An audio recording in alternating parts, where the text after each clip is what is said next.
is a lot right now. Are you feeling it? We all need new tools to help us walk through the chaos with grace, ease, and compassion for each other and for ourselves. In this podcast, you'll hear from parents, educators, and other experts who can bring perspective to the monumental job of parenting. It's time to level up and be warriors for our kids and our communities. This is the Warrior Parent Podcast. I'm Marci Mitchell. And I'm Debbie DiManno. As parents, we understand that it really does take a village to raise our kids. We hope that this podcast serves to create and support that community for you. Join us as we discuss and practice our core tools, which are proven mind-body techniques that can be used by anyone to improve your life on a daily basis. Just a heads up to our listeners, on this episode, we will be talking about eating disorders and regulated eating and diet culture. So if that is a triggering thing for you, please do take care of yourself. So welcome back to the Warrior Parent Podcast. We are so happy that you are joining us today. And we are speaking with Alyssa Booth, and she is a licensed professional counselor and empowered body coach, as well as a holistic and trauma-informed therapist and certified intuitive eating counselor. Her approach is to bring it all to the table with no topics off limits, creating a space to have real conversations and allow you to step into your authentic self and live in line with your values, your time, and your energy. Alyssa will help you return to yourself for healing, empowerment, and confidence so you can live a more present and fulfilled life and release the tired ideas about women's bodies and their value. So welcome, Alyssa. We're so happy to have you here. Thank you so much. I'm excited to be here and talk about all the things, bring it all to the table, right? Talk about all the things. Love that. So, Alyssa, I'm super excited. I've been doing some recon on you this morning. You probably felt that. And I'm feeling like I need maybe a session or two with Alyssa. Seriously. Yeah. Just a little about me. So my background is exercise physiology. So, but I am 60 years old. And so I was doing this, back in the 80s and 90s. And so our ideas of fitness and health was just being skinny. And Yeah. I used to actually do some nutritional coaching with a bunch of older women. I'm 20 years old and there's probably 40 of them and they're all in their 40s to 60s and they're looking at me like, yeah, Shut up. right. I always wondered why I felt so weird. Yeah, it's not that hard. Ladies, come on. Yeah. So anyway, Alyssa, we'll get into more of that, but I am super excited to have this discussion and tell us a little bit about why you decided to become a counselor, and then secondly, like, why did you want to become a counselor around food and nutrition and all the things? Yeah, I always knew that I wanted to be a therapist since like middle school. So I went to my own therapist. Shout out to her if she's ever listening to this podcast. And I really loved her. She was great. It was so wonderful to be able to go and have a safe space to talk and, not be judged and, just get the help and support that I needed. And I was like, oh my gosh, I want to be just like her. Right. And so I always wanted to pursue counseling and therapy. And I kind of went into my degree as a generalist, like I'll help people with day-to-day stuff, stressors, anxiety, depression, that kind of stuff, which I still do, but I really started to hone in on eating disorders and food and body image issues in college, and just kind of having some friends who struggled themselves. And I was like, wow, this is a real problem. And I think back then it was like early 2000s, right? We were just so entrenched in that, like you said, like being thin, just be skinny. Yeah. And it's like heroin chic was like the ideal. And like, first of all, why is it even called that? You know, like that's a Awful. horrible. I'm so Horrible. old. I've never even heard of that. So I don't Yeah, know. well, it's like the very Not like good. thin. So it's like the 90, you know, like the 90s, like really, really Yeah. thin The runway model. runway models. Yeah. Yeah, Gotcha. like that kind of body type. And it was just so normalized. And when I look back now on some of the media and way that people talked about women's bodies, I'm like, I can't believe that we allowed this this Mm, kind of Yeah. conversation. But anyway, Exactly. you kind of get, so it's like you're a fish in water, you don't know that you're in water, right? Or whatever that analogy is. Anyway, Exactly. Yeah. so I Yeah. really kind of got into that work. I went to graduate school with a focus on eating disorders and started working in some of the local treatment centers here in San Antonio. And that's the rest is history. I've been doing it for 10 years now. So it's wow. been my life's work. Wow.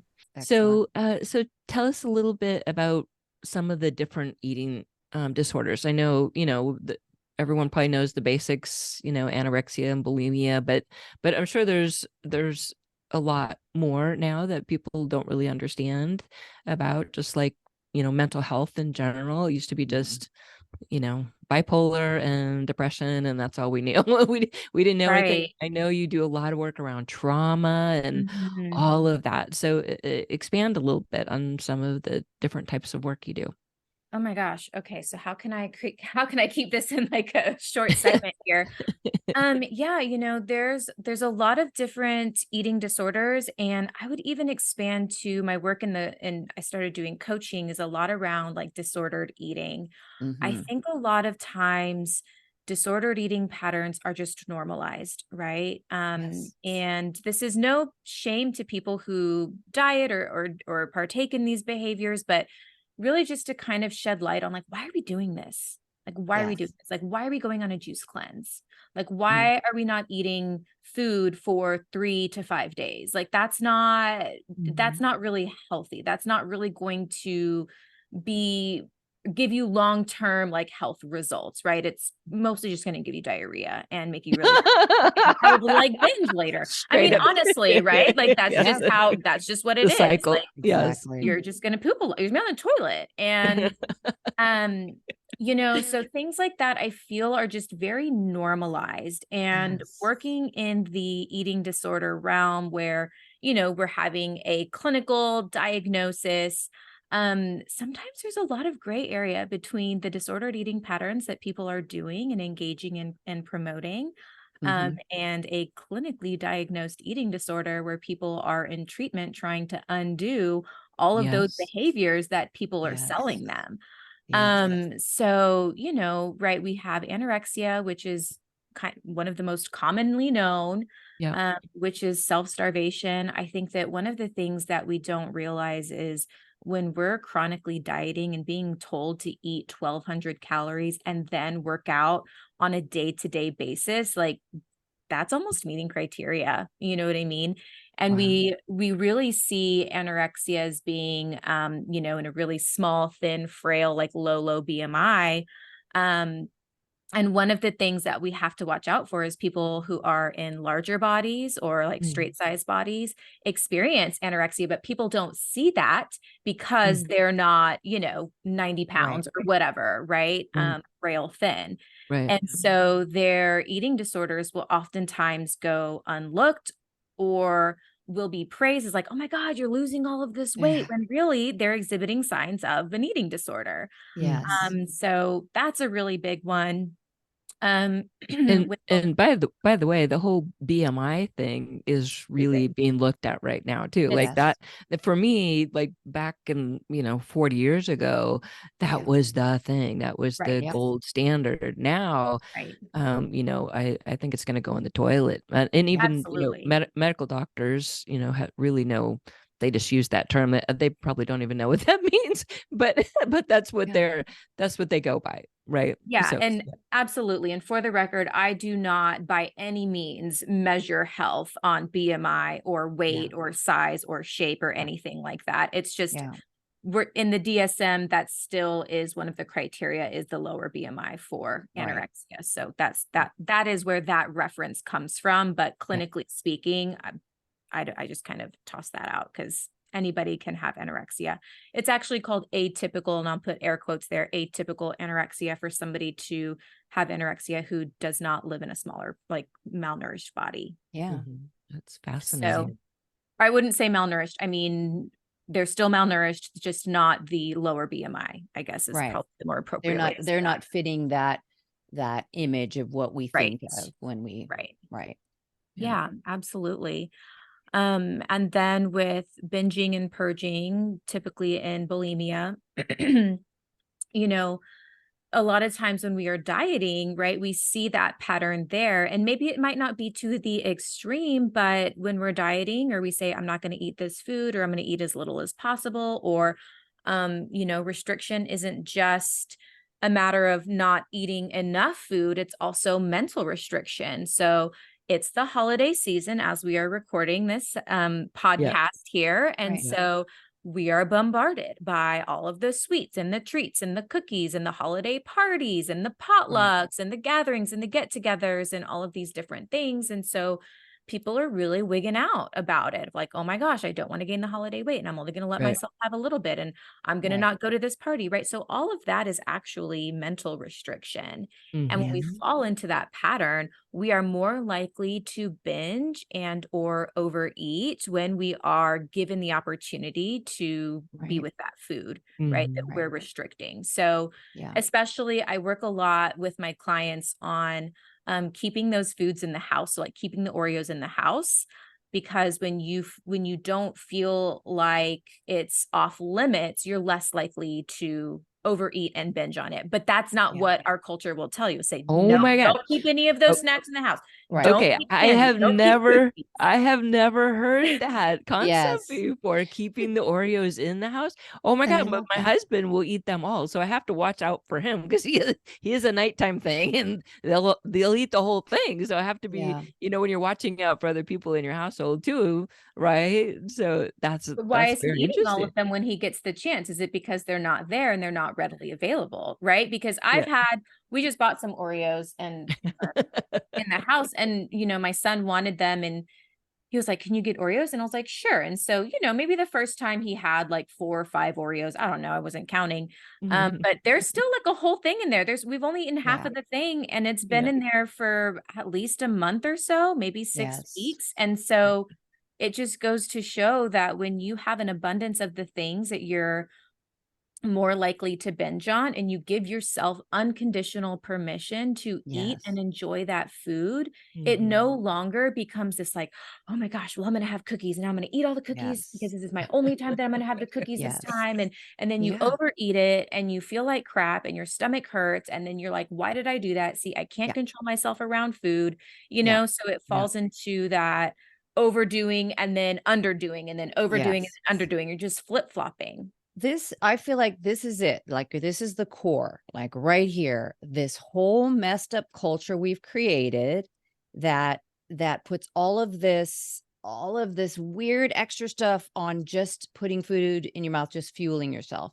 And so now we've got shame, and then that shame thing is huge, because it's not just your personal shame, but society's putting this shame on you, and and and magazines and TV and everything. And then even just well-meaning friends, like maybe you got sick and you lost some pounds, and then the first thing someone's comments is on is, oh, look at you, lost weight. Have you lost weight? Like, why is that a thing we talk about? Why do we talk about other people's bodies and get, whatever, like it's so wrong and it's so embedded. And I'm so grateful for people like you who are starting to unwind this and say, like, go back to the assumptions, go back to the basics of, like, none of this is healthy. None of this is normal. Let's release all these ideas that your value is tied into a number on a scale, or the way somebody looks, or it's healthy to be skinny. And if you're 20 pounds more, that's not healthy, or another 20, or like all that. Talk about that, because to me, that's it. Like, you're right there at the Yeah, crux of it. absolutely. I mean, going back to what you just said, like, it's healthy to be skinny, quote unquote, but at what cost? I talked to a woman the other day who was like, well, I didn't want to go to this holiday party or this gathering the other day because I was just so ashamed of how I look. And I'm like, well, that's not healthy. I don't No. want to go to the beach with my kids because, my stretch marks are showing and my body has changed and my belly's a little, bigger than it was before I had kids. Well, that's not healthy. I don't want to go eat ice cream, when it's ice cream day with my kids at their school because, all I'm thinking about is the calories and I don't know if I'm going to have time to work it off later. Well, that's not healthy, right? So we None really of have it to is. redefine what health is and what that looks like in our lives, because if we Yes. are putting ourselves in a box and not living and not showing up authentically, are Yeah. we healthy? No Yeah. one's going to write on your gravestone, had six-pack abs her whole life. I Never, know. never had a wrinkle, Right. never had one dimple in her butt. Like no one's Yeah. gonna remember you for Right. that. And Right. the loved ones that have Fitting into your passed. high school size clothes or something Ooh, so Yeah. ridiculous that somehow we've put value on right. with not really thinking it through. And of course we're inundated with it, that your Mhm. body has to look a certain way, and it's such a lie. And to Yeah. unwind that is, Yeah. and then for moms like you to not let our to do our very best to not let our kids take that on in the first Absolutely. place. Because we see like Absolutely. little toddlers with their bellies and they're all happy and they hold their shirt up and they look at it and they rub it. Yes. Why can't we do that? Like, this is my Yeah. body. Isn't it wonderful? Instead of trying to suck it in and be like, man, I used to be thinner or Yeah. It's whatever. I it's don't look so like that hard. model. Well, I work with adolescents and adults, and the youngest client that I have right now is 10, and she hates her body. A oh, 10-year-old So little girl. And let sad. me tell you, it is heartbreaking. It Yes. is absolutely heartbreaking. And my son, he's almost 12, but since he was about, I think it was maybe when he was 6, maybe 7, can't remember the exact year, he was called fat at a soccer camp. And I mean, mind you, he's not, but Right. even if he was, like, Right. you know what I Why is mean? Like yes. I was like, first of all, you're not, but like, even if you were, like, why is Yes. that what kids are saying? Exactly. And they learn it from their parents, right? Like their yeah. parents are Yes. pointing out other people and like their bodies, or maybe their Mhm. own bodies, or other people's bodies. And or having a conversation of, oh my gosh, like, have you seen Aunt so and so? Like, she's gained so Yes. much weight, or oh my gosh, Yes. like, and it's just like, why is this what we are talking Right. about? We Yeah. never Yes. know what someone is going through and why their No. body has changed.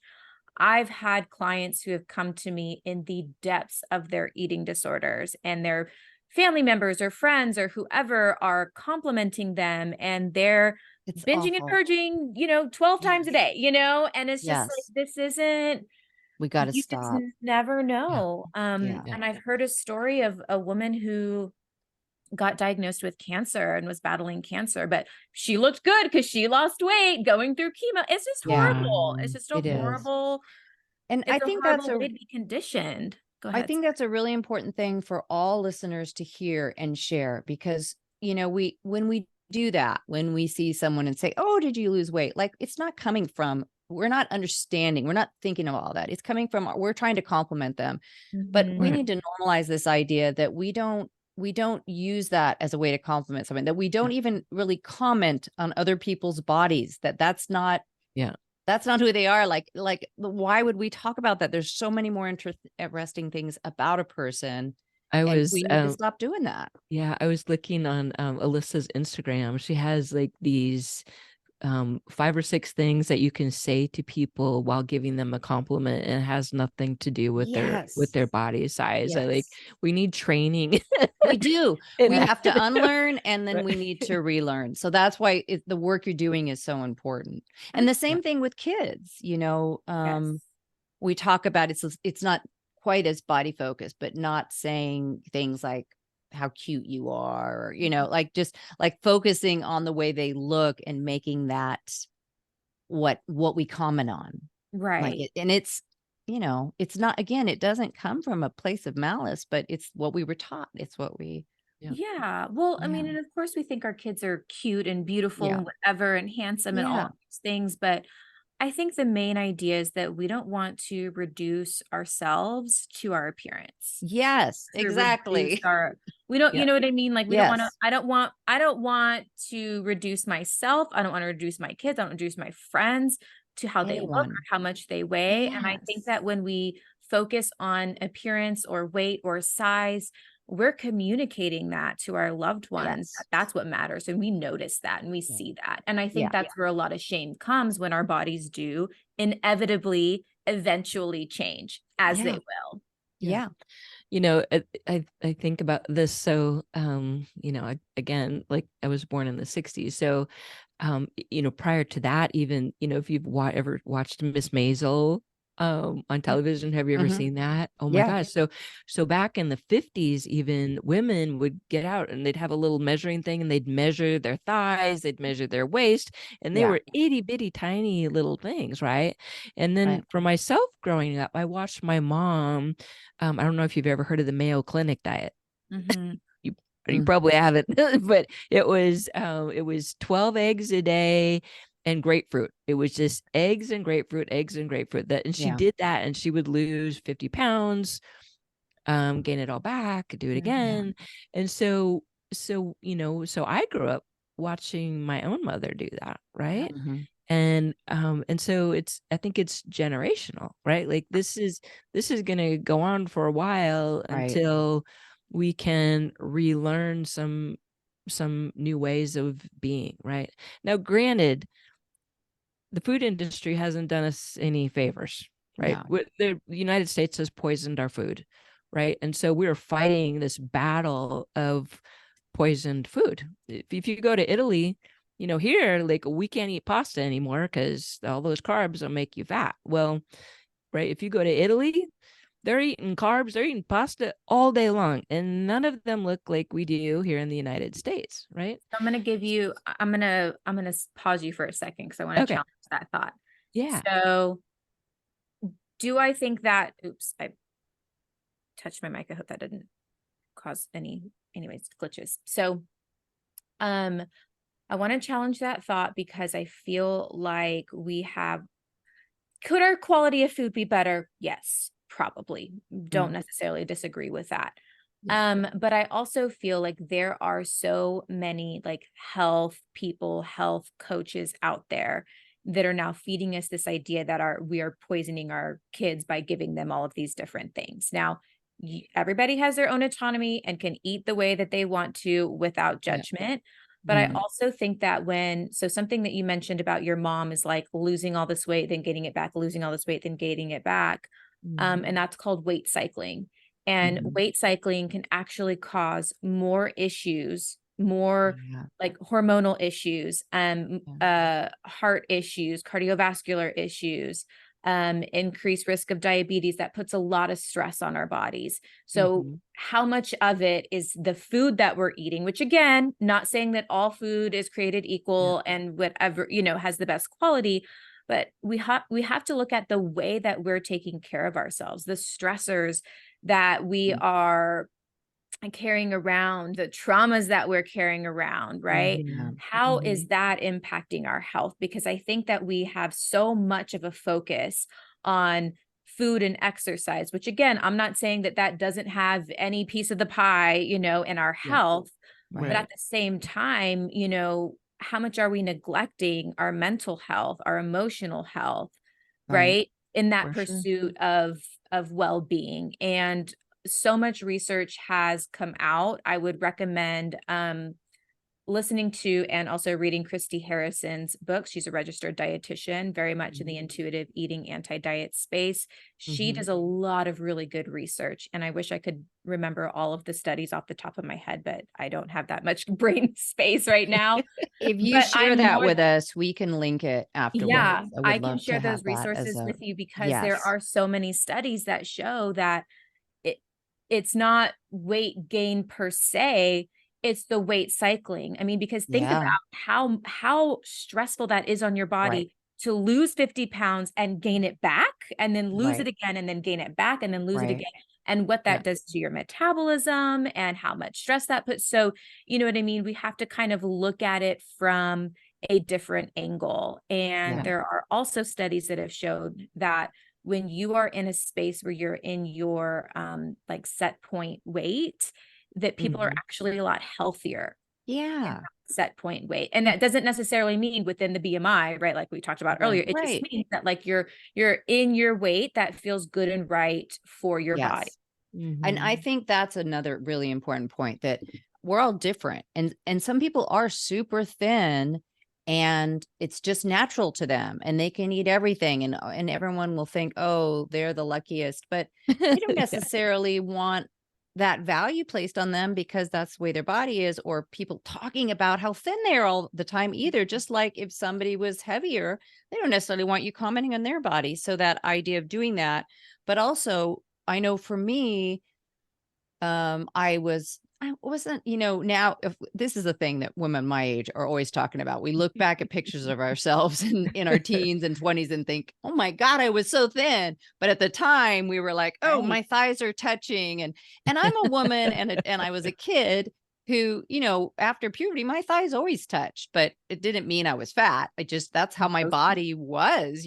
Most people's thighs do touch. I would say the Yeah. majority of people are white. Yes. And I used to walk to the beach because I live in Southern California, and I was always like, oh, my thighs are rubbing. That's uncomfortable. But why did it have to become a measure of my value, which is another silly thing. But what I found, kind of in my 20s, I started weightlifting just because I was dating someone who weightlifted all the time. So I started hanging out with him and I really liked it.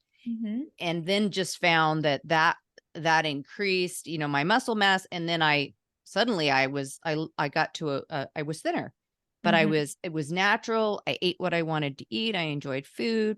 I liked weightlifting. It was something that worked for me. It wasn't like torture, like, oh, I got to go to the gym. And I was in the Army, so I had to, there were a lot of things I had to do anyway, but that I truly enjoyed it. And so then I had like really 15 years, and it was through my childbearing years too, where as long as I was doing the stuff that fed my body, I was exercising. I just was I was at a weight that was comfortable for my body.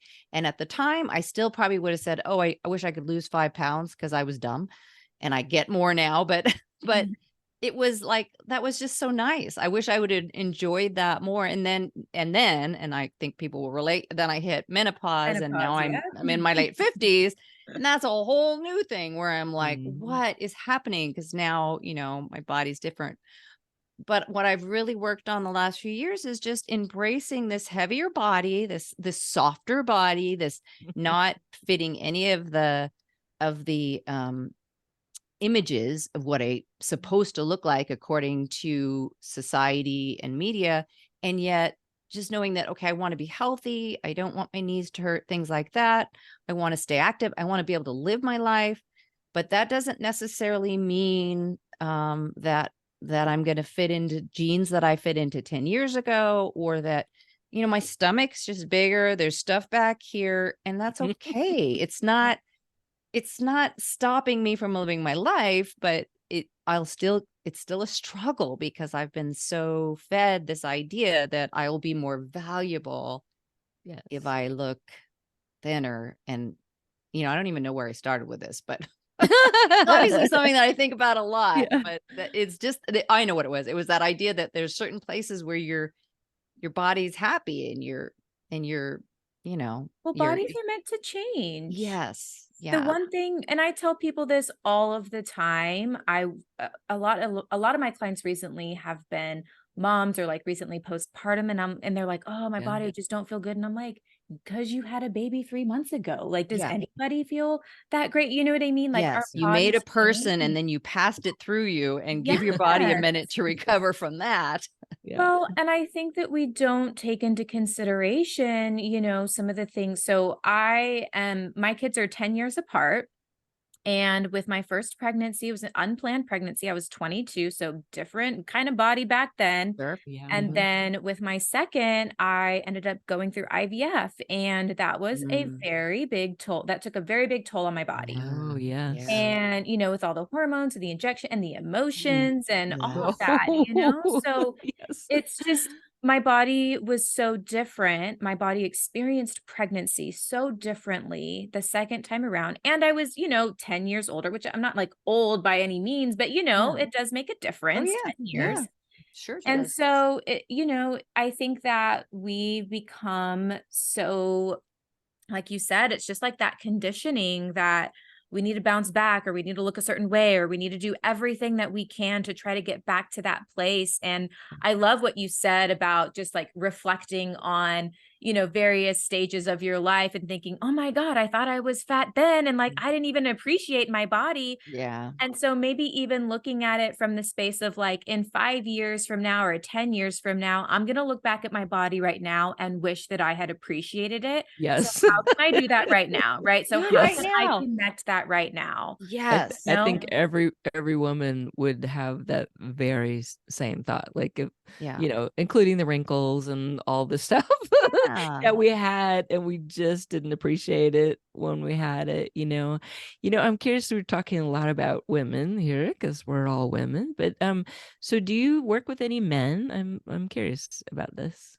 I do. I don't work with a lot of men, not because I don't necessarily want to, but I have worked with men in the past, and boys, teenagers, Yeah. adolescents, and adults as well. Yeah. And yeah, they also experience Of everyone, right? course. Everyone is victim to our Yeah. societal standards and Yes. cultural expectations. And, it's So do you everyone's see impacted. a lot of the shaming with boys and young girls? It's a lot of the avatars and the social media stuff, and it can be much more impactful because the bullying can be so great with the social media, right? Absolutely. Social Yeah. media has really created, oh man, we could talk about that for hours, right? Yes, that may be It's another just opened, podcast. it's just Yeah. opened so many doors of comparisons.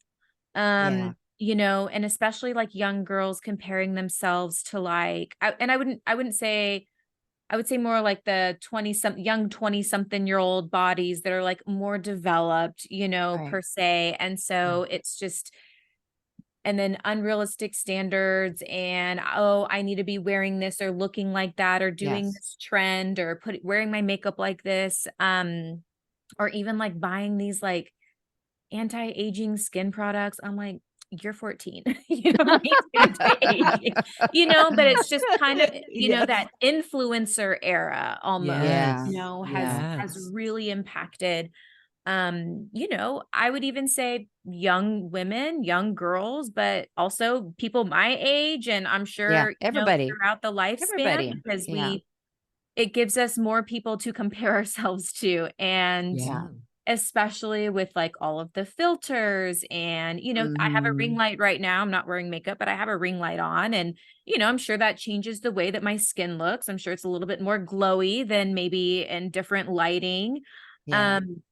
But and I think that we see those images. I mean, it's very similar to, I grew up with like Cosmopolitan magazine and whatever. So like the Yeah. Photoshop and whatnot. Right. Yeah. Right. But when I look at a magazine, I can say, oh, this is probably Photoshopped. But when I see somebody behind a screen, even though they have filters on, I'm like, oh, like, but that's them, they're talking, they're alive, they're here interacting Yeah. with me. And so it's harder to make that connection that might not necessarily be how they look, or, you know Right. what I mean? Things like that. Yeah. And then people can You. manipulate photos easily now. Oh So yeah. it's crazy out there.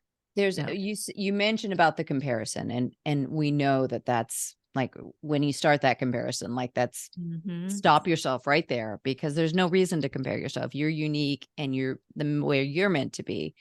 The other thing about that though, with the influencers that I'm happy I am seeing, is that there are some out there that are trying to counter these negative Mhm. beliefs, these negative diet culture, people talking about just eating, healthier foods, and talking about also the idea of the privilege around some of the influencers are talking about, you have to do this, and talk about clean eating or this or that are things that majority of Americans can't afford or have access to those foods. So, just encouraging people to eat vegetables. And if it comes out of a can, it's still better than than, not being able to have that fresh organic, but Mhm. also the body types, that there's women out there who are showing their softer bellies and saying, you deserve to eat food, and trying to destigmatize all these things. So if you are a young person or anyone out there, and you're following the people who are saying be thinner, be stronger, only eat these certain ways, like, stop following those people and follow some of the people who are Yeah. telling you that you're worthy and you're beautiful and you deserve to eat, because you do. Yeah. And that is out there too. Yeah, absolutely. There's definitely been a shift over the last few years that I've seen on social media. Yes. I think TikTok is an interesting place to be, but there's more people on TikTok trying to be real, Yeah. and like Mhm. even just like moms showing their houses, and it's like, I have a pile of laundry. Like, not everything Yes. is aesthetically pleasing and beige, and you know what I mean? So like, Exactly. I have, I don't have granite countertops. I don't have, all these different Yes. things that we see, Yes. the typical, I guess, typical influencer, when you think of that, would Right. Yeah. Trying to create this be. perfect image, Mhm. which Yeah. it's just not real. Yeah. Yeah. I loved, there's a quote on your website. It says, clients are experts in their own lives, and Yeah. you help them to access their authentic self. Mhm. And I thought that was perfect, right? So, Yeah. um, like we've been saying, we all are experts in our own lives. So the work that you must do with them, is finding out how they've become an expert in their life, or you help to guide them, of a knowing about their own lives and why they do the things they do, why they eat chocolate at midnight, or why they, Mhm. is there trauma around this? Like, Right. I'm sure that's a big part of the work that you do, and I love that. Like, we shouldn't all be on the same eating regime nor the exercise regime, because we are so very different. Yeah. So And you're not a I robot. You're not a robot. Like, I think the Right. people that are like, oh, I'm only going to eat X amount of calories every single day. I'm like, but why? Like, Yeah. how do you know that your body needs that? Are you in tune enough with your body to know that that's Yeah. exactly what you need or even want, right? There's no flexibility, there's no wiggle room. And if you want sustainability in your life, Yes. there has to be flexibility. Yeah. There has to be flexibility, because Yes. there can't, if I'm leaving soccer practice and I'm getting home, and trying to cook, but then like I forgot to take the meat out of the freezer, which I do often, we all do that. And, Yes. and it's like, oh shoot, I don't have this ingredient. It's like, okay, well, we just have to order pizza because we just have to be fed, and we need something that everybody Yes. likes, that's quick and easy. And that doesn't make you a moral failure, That's right. like, That's Yes. you're not right. failing at life because you order pizza. And, I think that we also really have to meet ourselves in the season of life that we're in. Yes. Before I had That's my baby, I perfect. had so much more time. Now with the Mhm. 19-month-old toddler, Yeah. it's crazy over here, Yes, there's literally a small person depending on you for life, and that has to take precedent over a lot of other Yeah. stuff. Yeah. So I'm in a Yeah. season of life where I need, like, less is more, easier is best. The Yes. easier, the better, the less dishes, the better. And Yeah. so that's going to look different in my life. And I Yeah. personally love cooking. And so when I have more capacity to do that, when I have more energy and capacity to exercise more and whatnot, I'll do that for sure. Yeah. Yes. 100%. But Yeah. I have to meet myself in the season of life that I'm in and not shame Yes. myself for it, or Yeah. tell myself, well, you're just making excuses. We all have the same 24 hours in a day. Like, we don't. We don't. No. We don't. Yes, we don't. Yes. Exactly. Oh my God. Exactly. I love that. I love that. Yeah. Well, Person. I was going to say, and I know we're running out of time. I I can know. see that. And we didn't even get into the whole idea of the intuitive eating. And I really want to talk about that. I don't know. Maybe you can just give a brief, like, just what that is. But for sure, one thing I know right now is we need to have you back, because For sure. there's so much more to talk about here. And it's so For sure. important. But I Yeah. would love if you could just briefly kind of tell, what is intuitive eating? Intuitive eating is an anti-diet approach. So it goes along with that concept of returning back to yourself. You are the expert of your needs and your body and the space that you're in. Only you know what you need. Nobody else can tell you. Now, by all means, right, we can bounce back ideas, make suggestions, et cetera, make goals. So it's not anything like anti-goal or anti-health by any means. But it really helps you to kind of like dismantle that conditioning that we've had of diet culture mentality of, anything you can do to get thinner, anything that you can do to eat clean and be better, right? So there's such a big tie into like moral superiority when it comes to how we look and what we eat, and are we eating clean, and I didn't eat this, but I only eat that. And people are like, wow, you're so great. You know what I mean? So it really kind of unties your worth from that. In intuitive eating, there's 10 principles. It was developed by 2 registered dietitians, Evelyn Tribbley and Elise Rush. And it's just kind of like principles of returning back to you.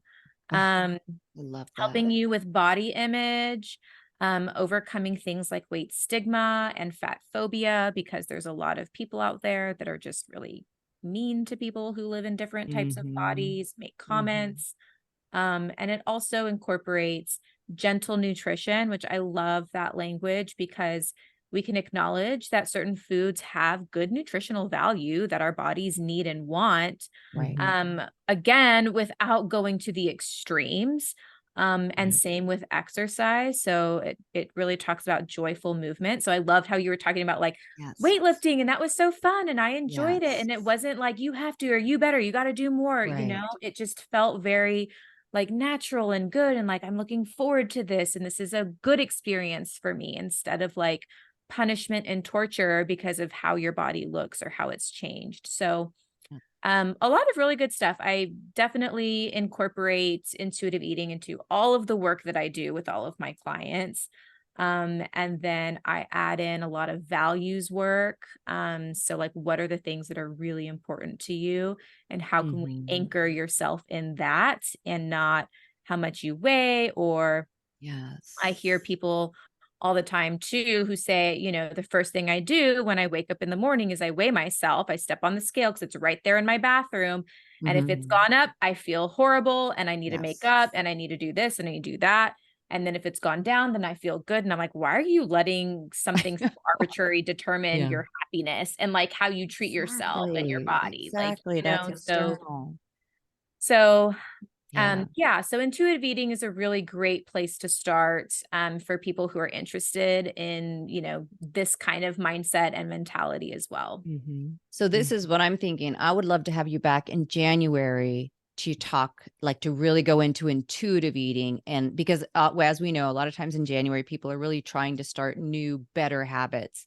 And so instead of going on a diet in January, go on a self-love journey with learning more about intuitive eating and how to move forward with that. Absolutely. I'm doing a body confidence group in January as well, to kind of kick off the new year.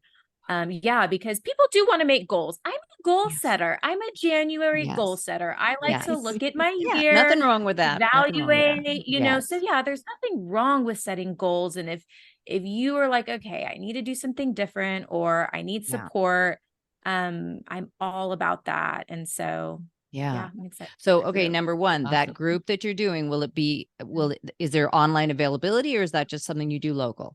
It is all online. So it is all virtual. We're going to be meeting for 6 weeks. It's called 6 weeks. It's called Empowered Body Confidence. And that's really about how to honor and respect your right here, right now body in the space that you're in.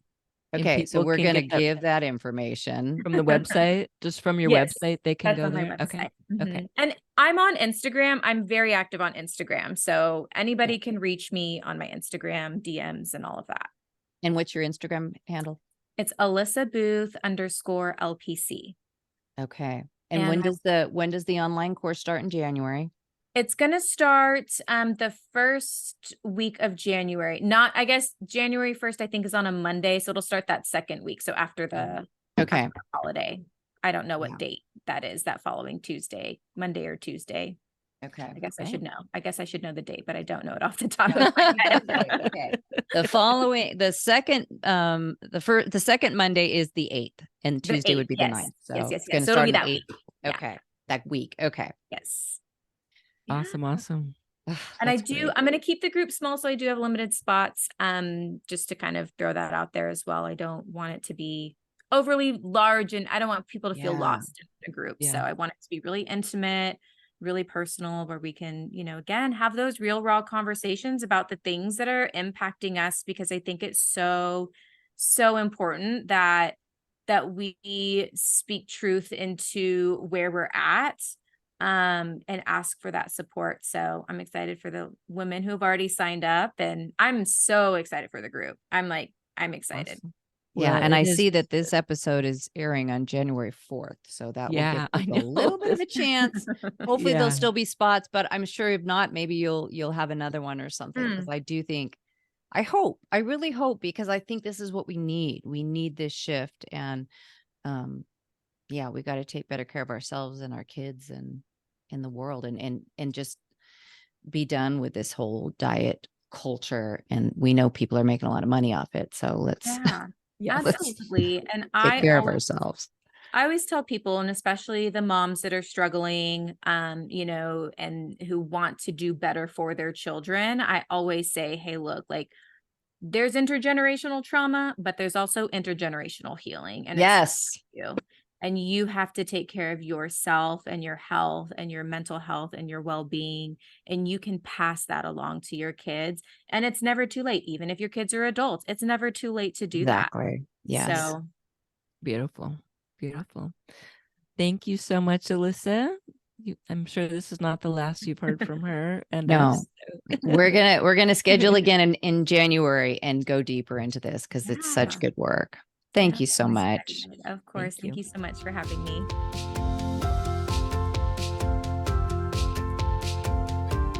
And now for a moment about meditation and how it can help you and your family to self-regulate and mindfully return to a place of calm and centeredness.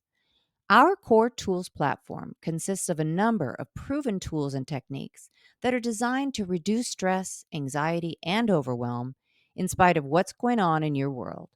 Meditation is just one of these powerful tools.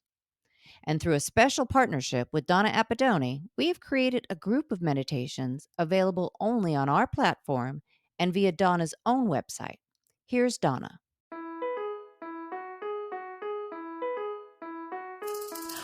I focus on the sweetness of life.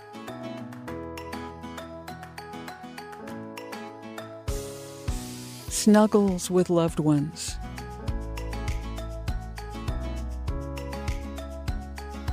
Giggles, smiles, wagging tails.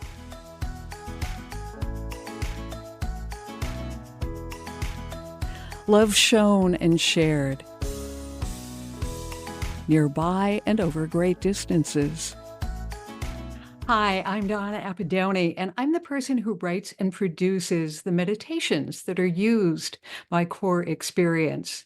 Some cultures, when they get together for special occasions and celebrations, celebrate by eating something sweet. It's not just because they like sweet food, although that might be part of it. It's also because certain foods represent the sweetness of life. Life is pretty sweet when you think about it. Even on the days when we feel somewhat challenged, we can still find something sweet. In fact, look around you right now. Look around. Do you see something sweet around you? It might be something you see. It might be something you hear. It might be something you taste. It might even be something that you touch. Sweetness is all around us. Just look beyond the stuff you don't like, and you'll find something sweet. And remember, whatever's happening with you right now, you can do anything you set your mind to do.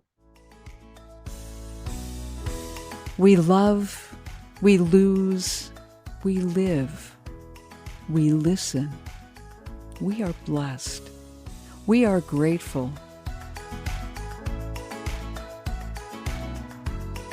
We focus on the sweetness of life.